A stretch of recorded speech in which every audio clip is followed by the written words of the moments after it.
कौन देगा? तो धन विधेयक को धन विधेयक होने का प्रमाण पत्र लोकसभा अध्यक्ष देंगे। कौन देंगे? लोकसभा अध्यक्ष। कोई विधेयक धन विधेयक है या नहीं है, यह तय करने की अधिकारिता हमारे लोकसभा अध्यक्ष को है। तो ध्यान रखें, सरकार दो प्रकार के विधेयक बना करके भेजती है।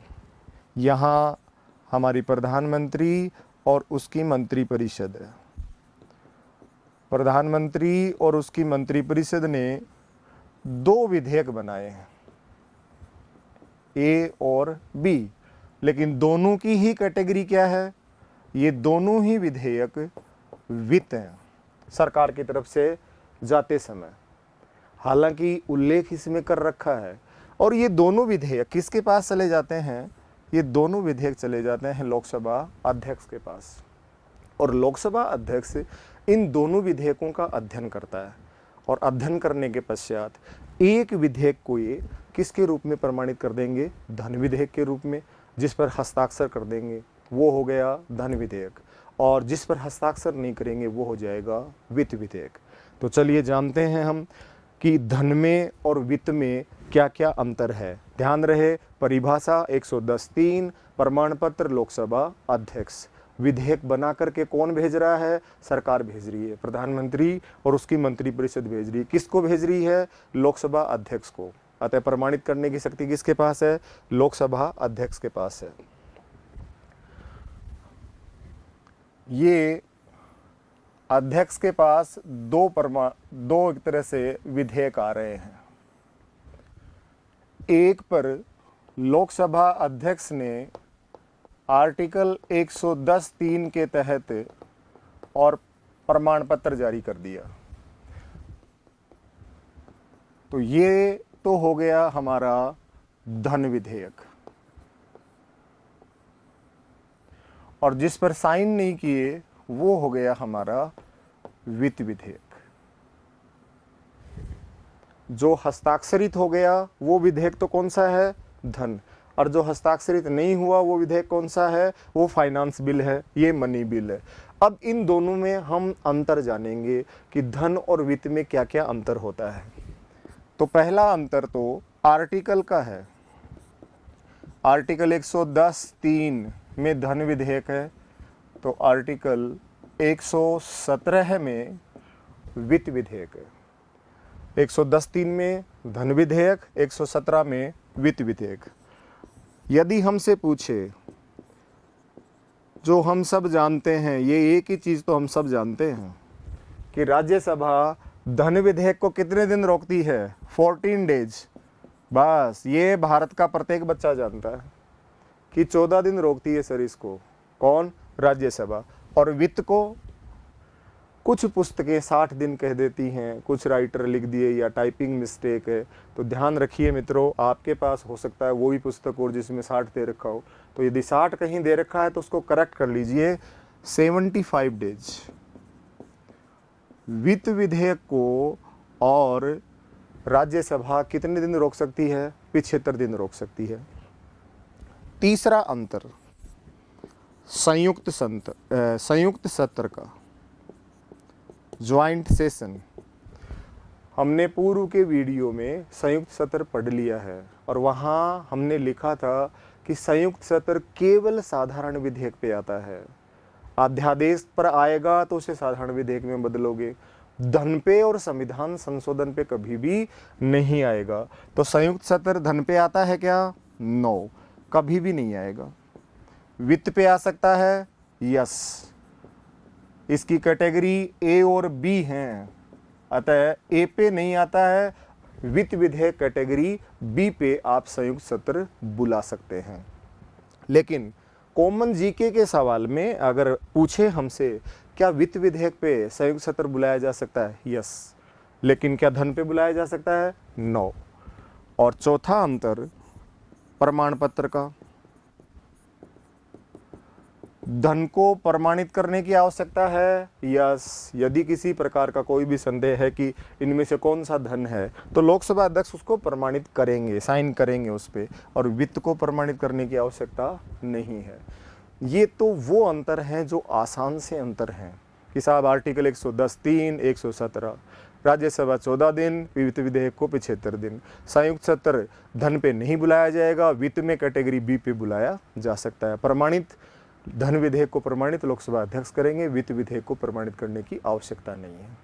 अब सबसे प्रमुख अंतर जिसको हम याद नहीं करना चाहते, याद नहीं करते हैं, वो व्यवस्था का है कि धन विधेयक को धन विधेयक होने का प्रमाण पत्र लोकसभा अध्यक्ष दे रहे हैं, तो वो किस व्यवस्था के मद्देनजर दे रहे हैं, कौन सी व्यवस्था का अध्ययन लोकसभा अध्यक्ष कर रहे हैं कि साहब ये धन विधेयक है और ये वित्त विधेयक है।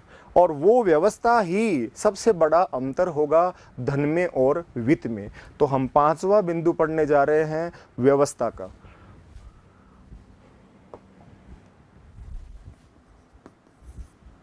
जो व्यवस्था का अंतर है वो पढ़ रहे हैं हम, धन और वित्त का अंतर। तो ध्यान रखिए, धन विधेयक में क्या क्या समाहित होगा। भारत की 2 निधि, भारत की संचित निधि, भारत की संचित निधि एवं आकस्मिक निधि, भारत की संचित निधि एवं आकस्मिक निधि पर भारित व्यय और आय का ब्यौरा। आय हुई है और उससे खर्च हुआ है, उस आय का और व्यय का ब्यौरा जिस विधेयक में होगा, धन विधेयक की ओर इशारा करेगा। लोकसभा अध्यक्ष उसको पढ़ रहे होंगे कि यस, ये धन विधेयक में होना चाहिए। नया टैक्स लगाना, कर लगाना और पुराना टैक्स हटाना, पुराना टैक्स हटाना। याद कीजिए, हमने नया टैक्स लगाया है जीएसटी। पहले इसकी जगह कौन सा था? वेट। जहां जहां हमने जीएसटी लगाया है वेट हट गया है। कुछ चीज़ें अभी भी वेट के दायरे में हैं, जैसे डीजल, पेट्रोल, इन पे वेट लगता है, जीएसटी नहीं लगती। तो नया कोई भी टैक्स आप लगा रहे हो और पुराना टैक्स आप हटा रहे हो, इसका जिक्र जिस विधेयक में होगा वो धन विधेयक होगा। कर यानी टैक्स की मात्रा, कर की मात्रा में वृद्धि ऑब्लिक कमी। आप जीएसटी रोजमर्रा की चीज़ों को आपने मान लीजिए 18 से और 12 पे ले आए, और लग्जरी जो चीज़ें हैं उनको आप 12 से 18 से लास्ट रेंज में ले गए 28% में। तो टैक्स की मात्रा में कमी करना और वृद्धि करने का जिक्र जिस विधेयक में होगा वो विधेयक होगा धन विधेयक। और शेष का मतलब है अधिभार। इसको आप ये कह सकते हो कि टैक्स के ऊपर टैक्स, टैक्स के ऊपर टैक्स। जो पेट्रोल और डीजल वेट लग रहा है, जीएसटी नहीं है, वहाँ शेष जुड़ता है। ध्यान रखना, शेष किसको कहेंगे आप? जैसे मान लीजिए पेट्रोल का भाव 5 रुपये कम होता है भारतीय मुद्रा में, और वहाँ मान लीजिए अंतर्राष्ट्रीय क्रूड ऑयल का भाव और $10 प्रति बैरल गिर गया, तो भारत में उसके हिसाब से 8 या 9 रुपये पेट्रोल सस्ता होना चाहिए। लेकिन वो पूरा लाभ हमें नहीं मिलता। हमें कितना मिलेगा? 70 पैसे पेट्रोल सस्ता, यदि 8 रुपये का कम हुए हैं तो, और शेष 7 रुपये 30 पैसे का सरकार जोड़ देती है शेष। अतः पूरा लाभ हमें नहीं देती है। अतः ये टैक्स के ऊपर एक तरह से टैक्स है। तो पुनः एक बार ध्यान दीजिए, भारत की संचित निधि और आकस्मिक निधि में हुई आय और व्यय का ब्यौरा, नया टैक्स लगाना, पुराना टैक्स हटाना, टैक्स की मात्रा में कमी या अधिकता और शेष जोड़ देना, ये प्रमुखतया से जिस विधेयक में होंगे और लोकसभा अध्यक्ष उसको अध्ययन करते समय जो ये चीज़ें नजर आएंगी तो लोकसभा अध्यक्ष उसको धन विधेयक के रूप में क्या कर देगा, प्रमाणित। और इसके अलावा अन्य राजस्व मामले, अदर रेवेन्यू मैटर्स, अन्य राजस्व मामले वो किस में आ जाएंगे, वित्त विधेयक में। अतः ये धन में और वित्त में अंतर है। अब शुरू होगा प्रोसेस आर्टिकल 109 का, जिसमें धन विधेयक को लेकर के प्रक्रिया है। तो मैं आगे बढ़ता हूं। धन विधेयक प्रमाणित हो गया। अब आर्टिकल 109 जिसमें क्या है, धन विधेयक की प्रक्रिया, प्रोसेस, ये कौन से आर्टिकल में है, 109 में। और इसके तहत अब प्रमाणित विधेयक, ध्यान रखिए, सबसे पहले किसके पास जाएगा, राष्ट्रपति की पूर्वानुमति। किसके पास जाना है, राष्ट्रपति की पूर्वानुमति हेतु प्रेषित। सरकार इस विधेयक को राष्ट्रपति की कंसेंट के लिए भेज देगी, क्योंकि बिना राष्ट्रपति की अनुमति के धन विधेयक आप संसद में पेश नहीं कर सकते। तो सवाल पूछ लेता है, बताइए कौन कौन से ऐसे विधेयक हैं जो राष्ट्रपति की पूर्व अनुमति से पार्लियामेंट में पेश होंगे, और वो कौन सा विधेयक है जहां राष्ट्रपति के पूर्व अनुमति की आवश्यकता नहीं है। तो यहां धन विधेयक पे पूर्व अनुमति लेनी होगी। राष्ट्रपति अपनी अनुमति दे देंगे प्रथमतया, लेकिन फिर भी राष्ट्रपति को लगा कि कोई प्रावधान संविधान से बाहर है, वॉयलेशन ऑफ द कॉन्स्टिट्यूशन है, तब राष्ट्रपति सरकार को उसे वापस भेज सकते हैं। यहाँ संशोधन करवा सकते हैं राष्ट्रपति। किसी भी प्रकार का उनको संशय है, उसका समाधान सरकार यहाँ करेगी, राष्ट्रपति यहाँ करवाएंगे। लास्ट स्तर पे राष्ट्रपति क्या हो जाएंगे, बाध्य। जब ये दोनों सदनों से होकर गुजरेगा तो अंत में राष्ट्रपति के पास जाएगा। अब हस्ताक्षर के लिए क्या होंगे, बाध्य। अब मना नहीं कर सकते कि साहब मैं इसको वापस भेज रहा हूँ। किसी प्रकार का कोई वीटो पावर इस्तेमाल नहीं कर सकते राष्ट्रपति धन विधेयक पे। क्यों, क्योंकि ये राष्ट्रपति की पूर्वानुमति से पेश होता है। राष्ट्रपति की अनुमति मिल गई है तो सर्वप्रथम ध्यान रखिए, धन विधेयक सबसे पहले संसद के निम्न सदन लोकसभा से शुरू होगा। सर्वप्रथम लोकसभा में पेश और पारित। अतः धन विधेयक के मामले में कौन सा सदन शक्तिशाली है, कौन सा प्रभावशाली है, किसमें पहल होगी, किसमें शुरुआत होगी। धन विधेयक की शुरुआत आप कहाँ करेंगे, धन विधेयक की शुरुआत आप कहाँ करेंगे, लोकसभा। और जहाँ तक है लोकसभा ने जैसा पारित कर दिया है वैसा ही रहता है। लेकिन आगे ये विधेयक अब कहाँ जा रहा है, राज्यसभा के पास। राज्यसभा इसे 14 डेज 14 दिन, अभी हम पढ़ चुके हैं, 14 दिन अपने पास रख सकती है।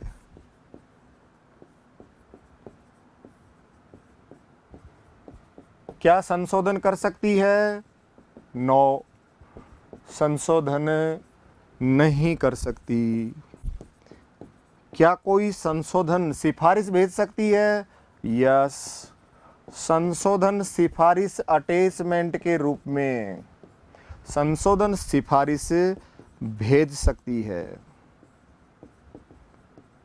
पर मानना या नहीं मानना किसकी इच्छा पर है, मानना या नहीं मानना लोकसभा की इच्छा पर है।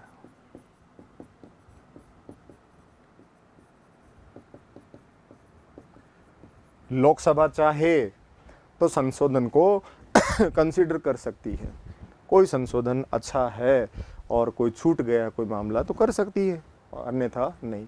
99.99% संभावना है जैसे लोकसभा ने पारित किया है इसको वैसे ही पारित मान लिया जाता है। ये एक फॉर्मेलिटी है कि राज्यसभा के पास इसे 14 दिन भेज रखा है और राज्यसभा इसको रख भी सकती है, वापस भी भेज सकती है। मानना न मानना ये लोकसभा की इच्छा पे है, क्योंकि धन विधेयक के मामले में लोकसभा को शक्ति ज़्यादा दी गई है। अब ये लोकसभा से भी एक तरह से पारित हो गया, राज्यसभा के भी 14 दिन पूरे हो गए। 15वें दिन अब ये किसके पास चला जाएगा? अब ये चला जाएगा राष्ट्रपति के पास, और राष्ट्रपति हस्ताक्षर के लिए बाध्य हैं, हस्ताक्षर के लिए बाध्य हैं। ध्यान रखिए, आपसे पूछे कब से बाध्य हैं भाई? मूल संविधान से हैं। भारतीय संविधान जब बना था तब से ये व्यवस्था है। लेकिन आपसे पूछे कि मंत्रिपरिषद के निर्णयों से काम करने के लिए कब बाध्य किया गया, तब आपका आंसर क्या आएगा? 44वां संविधान संशोधन 1978 और पहली बार 42वें संशोधन 1976। वहाँ सीधा बाध्य किया था राष्ट्रपति को, और 44वें 78 में एक बार पुनर्विचार की शक्ति प्राप्त हो गई थी। तो ध्यान रखिए, धन विधेयक पर हस्ताक्षर करने के लिए राष्ट्रपति 26 जनवरी 1950 के मूल संविधान के समय से ही बाध्य होता है, क्योंकि धन विधेयक राष्ट्रपति की पूर्वानुमति से पेश होता है। अब एक कोटेशन हमसे पूछता है और उसको लेकर के 4 कथन बना देगा और पूछेगा कौन सा कथन शुद्ध है, कौन सा कथन अशुद्ध है। तो वो कोटेशन क्या है? सभी धन विधेयक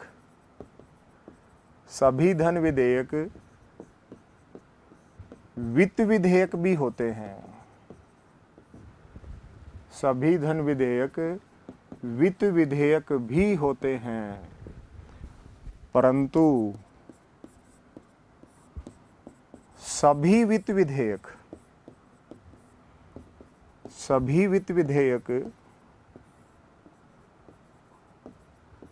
धन विधेयक नहीं होते।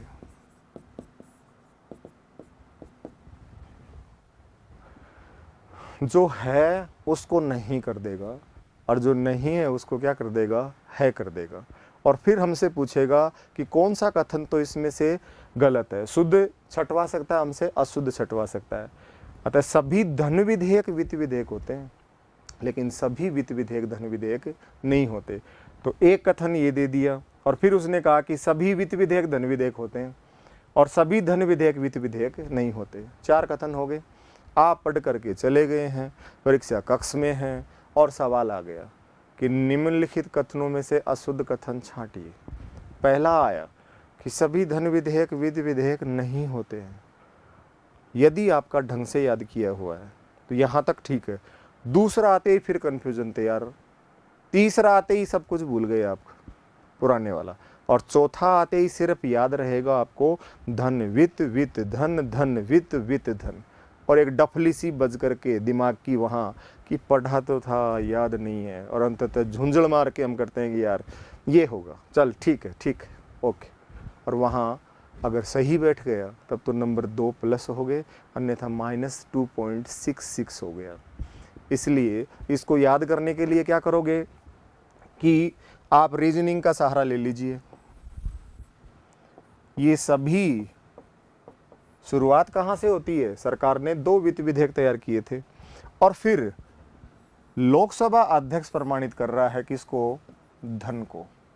अब निष्कर्ष निकाल दीजिए। सभी धन विधेयक तो क्या है? वित्त विधेयक हैं, लेकिन सभी वित्त विधेयक धन विधेयक नहीं हैं। कुछ हैं, कुछ पे नहीं जाना हमें। हम पढ़ रहे हैं भारतीय राजनीतिक व्यवस्था, इंडियन कॉन्स्टिट्यूशन। हमें रीजनिंग का उतना ही सहयोग लेना है जितना हमें याद हो जाए।